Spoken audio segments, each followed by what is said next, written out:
भारतीय इतिहास में ऐसे कई युद्ध हुए हैं जिन्होंने इतिहास ही बदल डाला। ऐसा ही एक युद्ध था कलिंग युद्ध।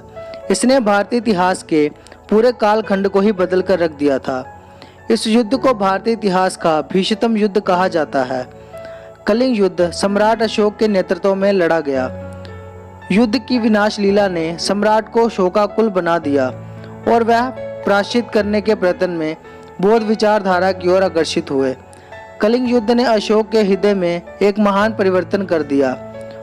उसका हृदय मानवता के प्रति दया और करुणा से उद्वेलित हो गया। उसने युद्ध क्रियाओं को सदा के लिए बंद कर देने की प्रतिज्ञा की। उसने बौद्ध धर्म को अपना धर्म स्वीकार किया। सम्राट अशोक ने कई राजाओं को हराकर अपने राज्य का विस्तार किया। उन दिनों कलिंग का राज्य भी मगध राज्य के समान प्रसिद्ध था।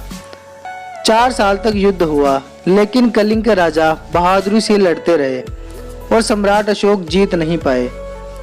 कलिंग वासी बहुत वीर थे। वे अपने राजा और अपनी जन्मभूमि से बहुत प्यार करते थे। अपना राज्य बढ़ाने के लिए सम्राट अशोक ने कलिंग राज्य पर आक्रमण कर दिया। अशोक ने अपने राज्याभिषेक के 8वें वर्ष 261 ईस्वी पूर्व में कलिंग पर आक्रमण किया था, लेकिन कलिंग को जीतना इतना आसान नहीं था। मौर्य सम्राट के शब्दों में, इस लड़ाई के कारण 1,50,000 आदमी विस्थापित हो गए और 1 लाख आदमी मारे गए।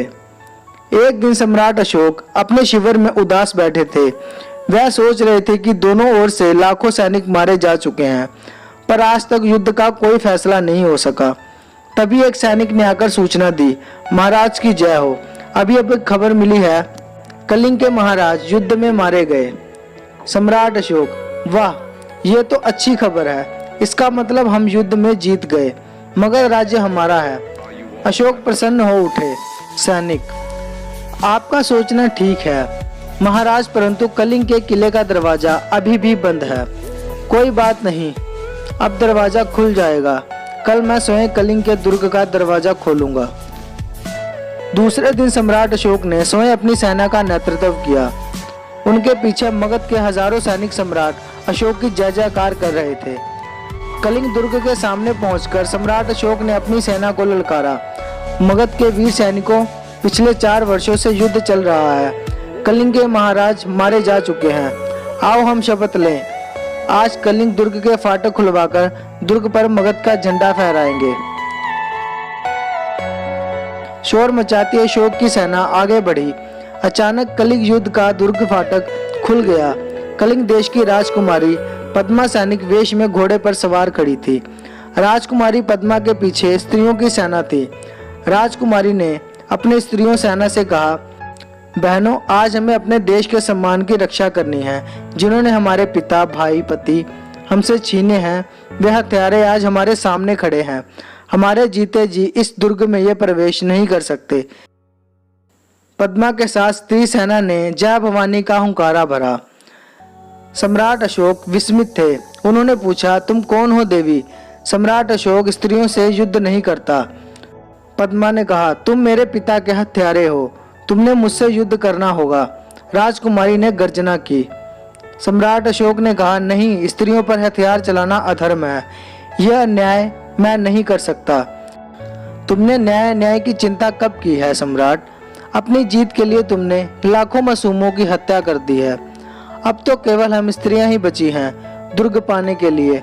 तुम्हें उनसे युद्ध करना पड़ेगा। ये सारी दुखी स्त्रियां तुमसे युद्ध करना चाहती हैं।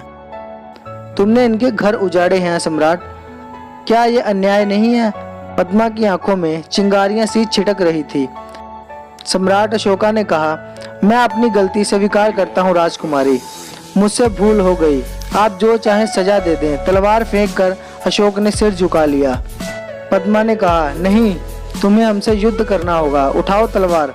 सम्राट अशोक ने कहा, नहीं राजकुमारी, आज के बाद ये तलवार कभी नहीं उठेगी। मेरा सिर हाजिर है, आप इसे काट कर अपने पिता की मृत्यु का बदला ले लीजिए। पद्मा ने कहा, नहीं महाराज, हम भी निहत्थों पर वार नहीं करते।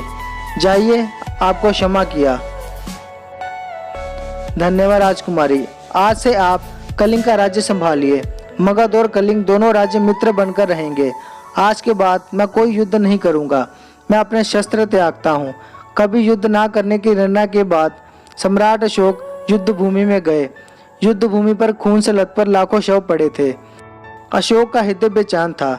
तभी उसने देखा कुछ बौद्ध भिक्षु घायलों को पानी पिला रहे थे, उनके घावों पर मरहम पट्टी कर रहे थे। अशोक उनके सामने घुटने टेक कर बैठ गए। हजारों घायल पानी पानी कहकर तड़प रहे थे, कराह रहे थे। उनकी दशा देखकर अशोक का दिल भर आया। राज्य पाने के लिए उसने कितने लोगों की हत्या कर दी। मैं अपराधी हूँ ऐ देव, मेरे हृदय को शांति दीजिए। उन्होंने बोला, धर्म ही तुम्हारे हृदय को शांति दे सकता है अशोक, तुम बौद्ध धर्म की शरण में आ जाओ। भिक्षुओं ने शांति से उत्तर दिया, मुझे क्या करना होगा भिक्षुवर? प्रतिज्ञा करो, आज से तुम जीव हत्या नहीं करोगे। जब तक शरीर में प्राण है अहिंसा का पालन करोगे, सबसे प्रेम व्यवहार करोगे। अशोक ने उसी समय प्रतिज्ञा किया, मैं प्रतिज्ञा करता हूँ, मुझे बौद्ध धर्म की शरण में ले लीजिए। हाथ जोड़कर सम्राट अशोक ने प्रार्थना की, जाओ अपनी प्रतिज्ञा का पालन करो, तुम्हारे मन को अवश्य शांति मिलेगी सम्राट। हाथ उठाकर भिक्षु ने सम्राट को आशीर्वाद दिया। कलिंग युद्ध के बाद सम्राट अशोक ने कोई युद्ध नहीं किया। उसने अपनी प्रजा की भलाई और कल्याण में अपना जीवन बिताया। शांति और अहिंसा के धर्म को देश भर में फैलाया। अशोक के राज्य में प्रजा बहुत सुखी थी। स्वयं सम्राट वेश बदलकर अपनी प्रजा का दुख सुख जानने घर जाते थे। इतिहास में सम्राट अशोक का नाम अमर रहेगा।